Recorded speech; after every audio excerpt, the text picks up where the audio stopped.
An appraisal of the possibility of darting out like a dragonfly into the space above a reflecting pond full of the nauseous and repugnant colors of seaweed and dark underwater undulations, the practice of expressionistic philosophy, that philosophy which doesn't quite know where it is going. However, this would become merely something like a mashed potato. Mashed potatoes perfectly edible and tasteful, but they're not what we're aiming at. We want something in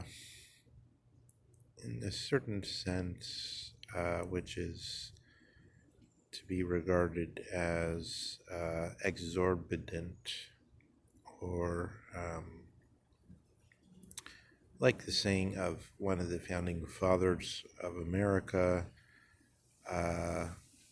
we want the opulent minority to have something it can deal with. Opulent minority. We want the people that have gone some way in the matter, studied the matter, and have a different taste than the people who haven't studied the matter to get some, at least a diversion from the issue, but at best to learn something, to truly learn something. Back onto the symptom of our current time, which is Jordan Peterson, who is so repulsive to many, because perhaps because partially his interest, aside from being the interest only of a minorities who are supposedly in charge of the current West, the West, which itself is hegemonic and which itself can, through, for instance, sanctions, cut off other countries from the global system, from the global capitalist system, capitalist with an asterisk next to it. But maybe I can say something about how we should understand what capitalism means. The phrase is constantly used as one of these phrases which everyone takes for granted.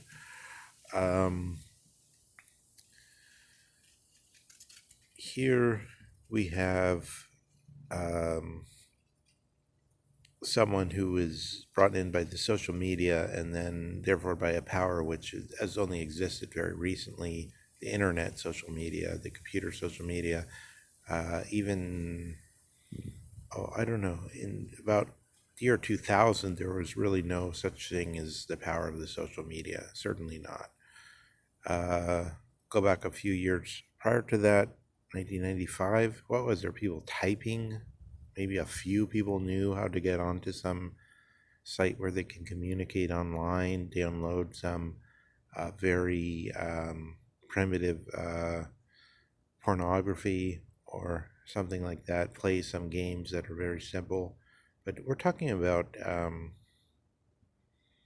something, it's unquestionably remarkable how much we take for granted what is before us daily. So, for instance, the internet, and so, for instance, this rising power of Facebook, or so-called quote-unquote meta now, is given this dubbed influencers. I think they're called influencers, or am I wrong about that? Maybe that's on the other thing, on the LinkedIn has influencers, but LinkedIn is kind of Facebook oriented towards professionals, towards the professional class, quote unquote. um, people in the academy analyzing the world, as it were, sociologically.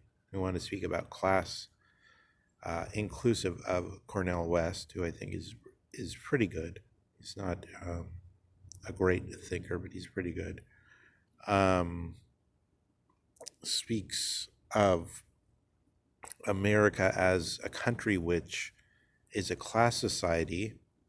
So clearly, in the sense of that, there's a professional class, a blue collar class, a class of people who actually know how to do things and fix things and build things.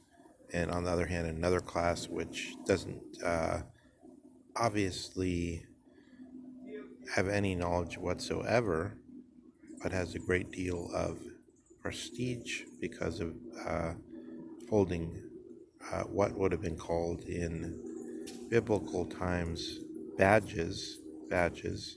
So having walked in colored robes or having received prestigious documents and therefore having a CV which is enviable to many is not obviously the same as having any skill which is of any direct value to life. But nonetheless, we have today classes of people who are in the professional classes and classes of people who are in the blue collar classes and other classes, the homeless classes, the immigrants who have no rights classes, the some people would prefer to call immigrants with no rights simply illegals or people breaking the law. Um,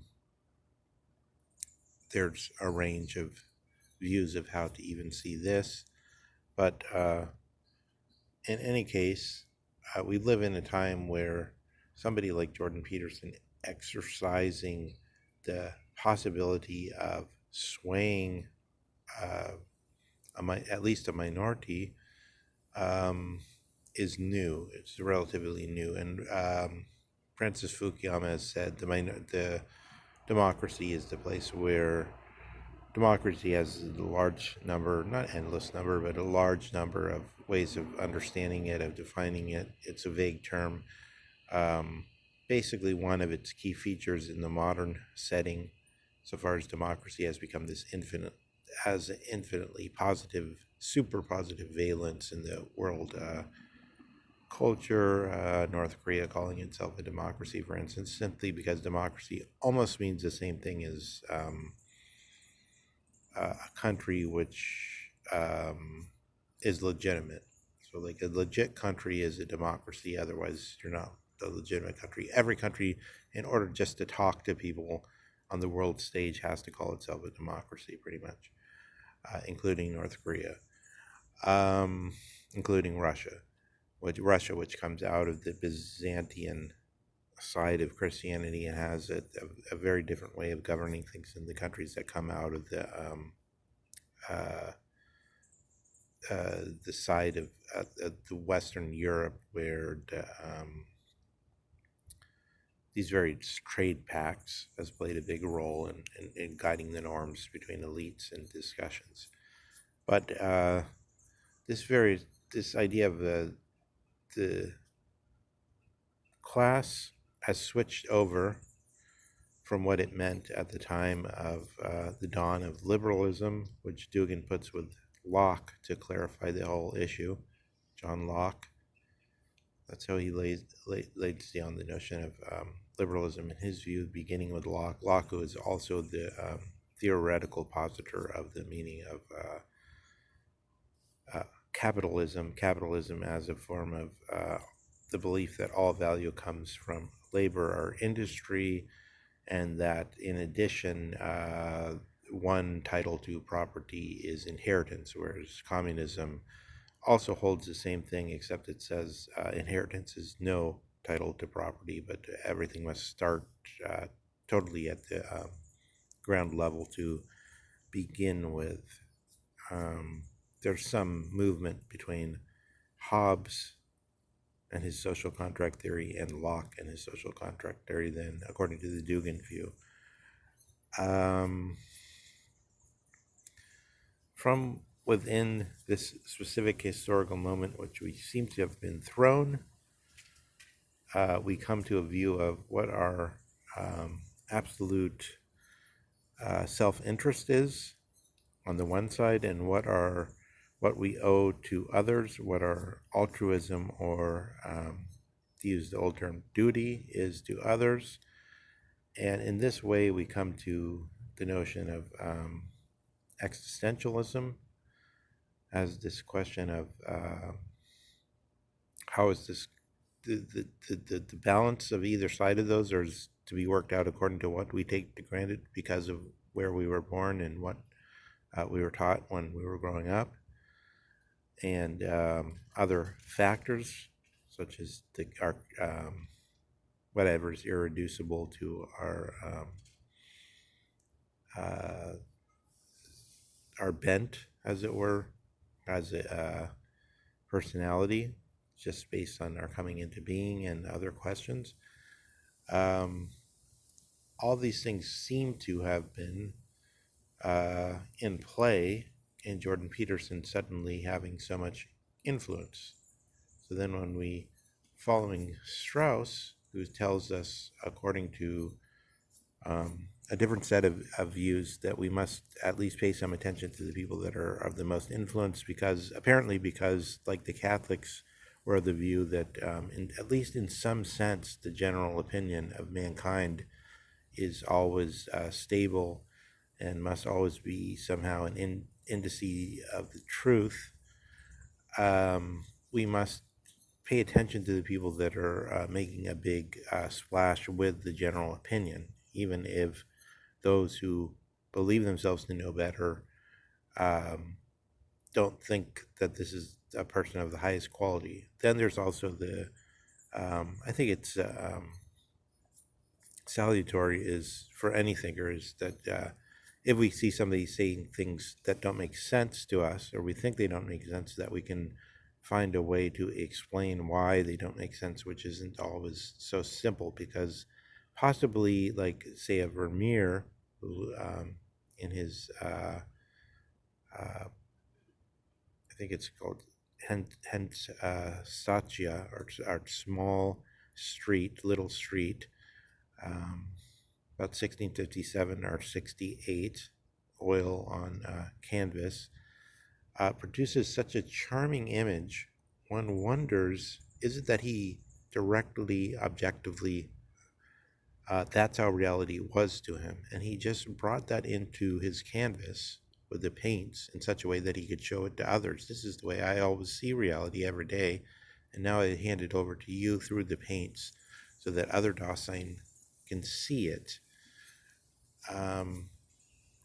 This sense that what we're dealing with here is due to irreducible factors which can never be brought out in a flat plane of a universal, is then part of the background which Nietzsche has thought through, which brought us to people like Peterson having so much influence, people like Zuckerberg having so much influence, and people who are not obviously the best,